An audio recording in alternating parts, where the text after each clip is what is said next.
મળતી માહિતી અનુસાર વડોદરા શહેરના ઉડેરા વિસ્તારમાં આવેલ જીઓ પેટ્રોલ પંપ નજીક ખાનગી કંપનીમાં કામ કરતા બે કર્મચારીઓને વીજ કરંટ લાગતા એક કર્મચારીનું મોત નીપજ્યું હતું. લોખંડની સીડી લઈને જતા વખતે સીડી ઉપરથી પસાર થઈ રહેલા વીજ વાયરના સંપર્કમાં આવી ગઈ હતી, જેમાં વીજ કરંટ લાગતા એક વ્યક્તિનું ઘટના સ્થળે જ મોત નીપજ્યું હતું, જ્યારે ગંભીર રીતે દાઝી ગયેલા અન્ય એક વ્યક્તિને સારવાર અર્થે હોસ્પિટલ ખસેડવામાં આવ્યો હતો. બનાવની જાણ થતાં જ જવાહરનગર પોલીસ કાફલાએ તાત્કાલિક ઘટના સ્થળે દોડી આવી આગળની તપાસ હાથ ધરી હતી. મને જે માહિતી મળી કે બે જણા ઇલેક્ટ્રિક કરંટ લાગવાથી શોક લાગવાથી અકસ્માત થયેલો છે.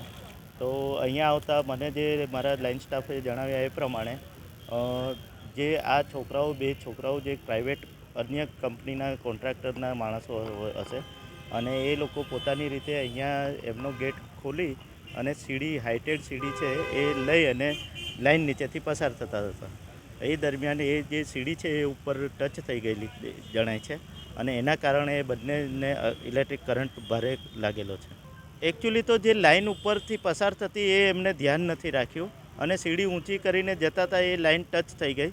સેફ્ટીના સાધનોમાં શૂઝ હોય પણ આ જે 11,000નો લાઇનનો વોલ્ટેજ છે એટલે એ શૂઝ હોય તો પણ કરંટ તો લાગે છે.